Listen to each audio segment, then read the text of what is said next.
India kills a sizable portion of Pakistani population. Pakistani फौज के कुछ बड़े जवानों को बड़े मारती है एंड इंडिया पाकिस्तान को पॉलिटिकली एंड इकोनॉमिकली डिफीट ये पाकिस्तान को तोड़ने की तरफ जो है फिफ्थ जनरेशन हाइब्रिड वारफेयर को अगर आप इंडो पैसिफिक कॉम है तो ये बहुत बड़ी कमांड है। 3,60,000 या 75,000 शॉर्ट टिकट है वहां से ऊपर जाने के लिए। ठीक है, 2-3 महीने में सीधा ऊपर।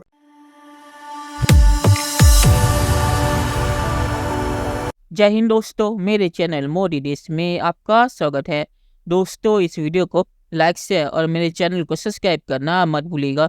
तो दोस्तों, आज पाक मीडिया बात करे कैसे भारत सरकार ने पाकिस्तान के ऊपर हमले का एक सीक्रेट प्लान बनाया है और ये हमला इतना खतरनाक होगा कि पाकिस्तान अपने न्यूक्लियर को इस्तेमाल करने पे मजबूर हो जाएगा। पर भारत ने इसका भी तोड़ निकाला है कि पाकिस्तान को न्यूक्लियर इस्तेमाल करने का मौका भी नहीं मिलेगा।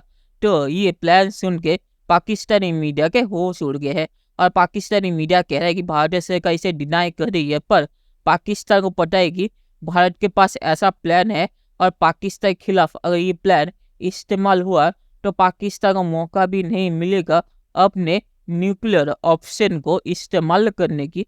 तो पाक मीडिया आज इसके बारे में बातचीत करे। दोस्तों, ये वीडियो बहुत ही मजेदार है, तो इसे आप पूरा से देखिएगा। तो चलिए और इंतजार न करके वीडियो देखते हैं। In case India captures sizable portion of Pakistani territory, in case India kills a sizable portion of Pakistani population, in case India kills the Pakistani फौज के कुछ बड़े जवानों को बड़े मारती है बड़ी तादाद में एंड वी फील कि we are in then India Pakistan को पॉलिटिकली एंड इकोनॉमिकली डिफीट जो है वो डिस्टेबलाइज करता है।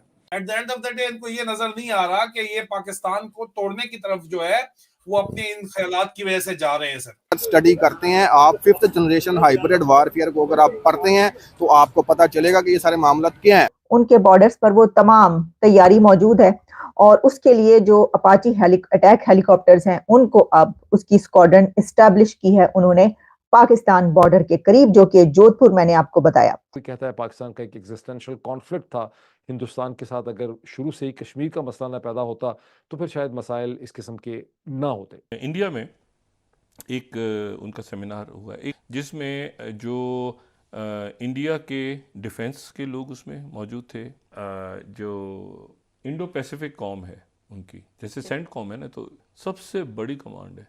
उसकी वजह ये है कि वो तकरीबन 52% दुनिया को एक कमांड के नीचे 52% दुनिया आती। तो ये बहुत बड़ी कमांड है। तो साढ़े नहीं से 3,60,000 या 75,000 इसमें लोग हैं। तो बड़ी अच्छा उन्होंने फैसला किया जी हम भारत पाकिस्तान के साथ थोड़ी एस्केलेशन बढ़ा देंगे। Those who are interested in the military they can study this what I am saying. India ने ये फैसला किया कि अगर पाकिस्तान ने दोबारा इस तरह का कोई हमला करवाया, बिकॉज वो कहते हैं कि जी ये जो पार्लियामेंट पे हमला हुआ था, जो मिलिटेंट दहशतगर्द जमातें हैं, हाफिज सईद, जैश मोहम्मद वगैरह इन्होंने किया, तो उन्होंने कहा कि हम क्या करेंगे। उन्होंने कहा बिकॉज स्ट्राइक कोर्स को टाइम लगता है बॉर्डर पे आने से। फिर उन्होंने कहा कि हमारी जो डिफेंसिव फोर्सेस हैं बॉर्डर के ऊपर, उनको ही हम अपनी स्ट्राइक कोर में कन्वर्ट कर देंगे और उनके फिर उन्होंने कहा जी हम इनके बनाते हैं इंटीग्रेटेड बैटल ग्रुप्स, आईबीजीज उसका नाम दिया उन्होंने, कि हम आईबीजीज बनाते हैं, यही 20-20 हज़ार के ग्रुप बनेंगे IBGs and they will attack Pakistan in different directions and they will not cross the nuclear threshold and then at the end of the day they will capture a portion of Pakistani territory from some place and then we will be, and it will be a matter of 72 to 96 hours before the international community intervenes. We will capture a part or we will have a part of Pakistani territory for negotiations and then but we will do all that under the nuclear overhang. We will not let Pakistan to operationalize or materialize Pakistan की जो nuclear doctrine है उसको हम operationalise नहीं होने देंगे।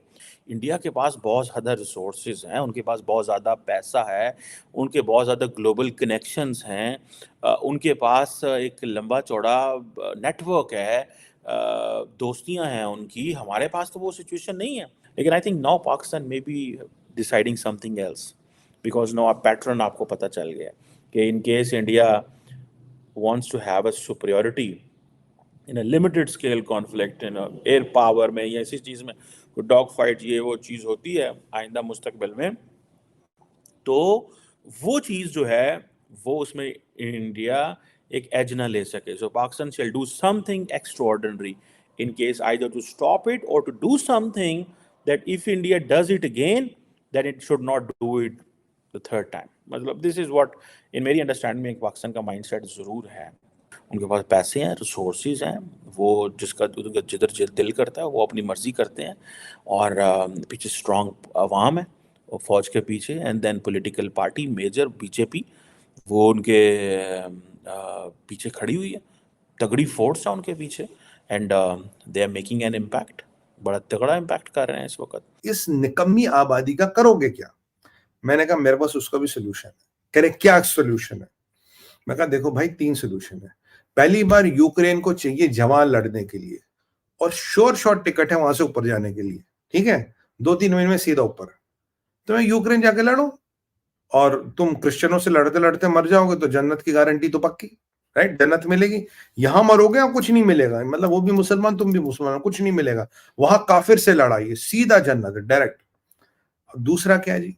मैं कहा देखो जो पाकिस्तान की जो लेबर फोर्स है जो ये नहीं है, मैं कहा इसको तो दुनिया के हर मुसलमान मुल्क को जेंटर चाहिए, स्वीपर चाहिए, मतलब सफाई वाला चाहिए, जितना भी काम करने वाला चाहिए, सीवेज को साफ करने वाला चाहिए. मैं कहा पाकिस्तानियों को ले लो भाई, पाकिस्तानियों को लेके वहां काम पे लगा दो. अब इतने मुसलमान मुल्क है, हर एक 2-2, 5-5 लाख पाकिस्तानी भी लेगा तो काम हो जाएगा. फिर तीसरी समस्या ही सुमित भाई, ये सब तो ठीक है, ये चावल का खाना कहां से आएगा? मैं खाने की क्या जरूरत है? कह रहा क्यों? मैं कहा भुट्टो ने कहा तो था न्यूक्लियर बम बनाएंगे पर घास खाएंगे. घास उबारो, नमक डालो और खा लो. चलिए दोस्तों, इस वीडियो पर बात करते हैं. तो मुझे नहीं लगता कि ऐसा कोई प्लान होगा. मतलब मैं ये नहीं कहता कि पहले ऐसा कोई प्लान नहीं बनाया होगा, ऐसा नहीं है, क्योंकि पार्लियामेंट हमले के बाद भारत ने पाकिस्तान पे हमला करने का प्लान बनाया था, पर वो इसीलिए था क्योंकि पाकिस्तान ने तब अपने आतंकवादियों को भेजा था भारतीय पार्लियामेंट में हमला करने के लिए. पर वो प्लान अब भी एक्टिव होगा ये मुझे नहीं लगता, क्योंकि पहली चीज़, भारत को पाकिस्तान पे कब्जा करने का कोई शौक नहीं है. और जहाँ तक जीबी और पीओके को लेने का मामला है, तो भारत ने पहले ही कहा है कि पाकिस्तान की जैसी हालत चल रही कि जीबी और पीओके वैसे ही भारत के पास आ जाएगा. तो मुझे नहीं लगता कि भारतीय आर्मी या भारतीय सरकार का कोई प्लान है पाकिस्तान जैसे देश के ऊपर कब्जा करने का, और अपने रिसोर्सेस को ऐसे घटिया कामों में भारतीय सरकार इस्तेमाल नहीं करना चाहिए. तो मैं ऐसा नहीं कहता कि ऐसा कोई प्लान हिस्ट्री में नहीं बनाया होगा भारत ने, पर अभी एक्टिव होगा ये मुझे नहीं लगता.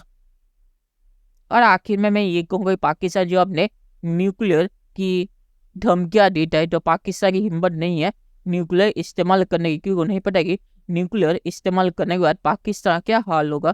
तो चलिए देखते हैं कि फ्यूचर में क्या होता है. दोस्तों ये वीडियो देखने के लिए बहुत शुक्रिया, और हमारे चैनल सब्सक्राइब करना मत भूलिएगा. Thank you very much.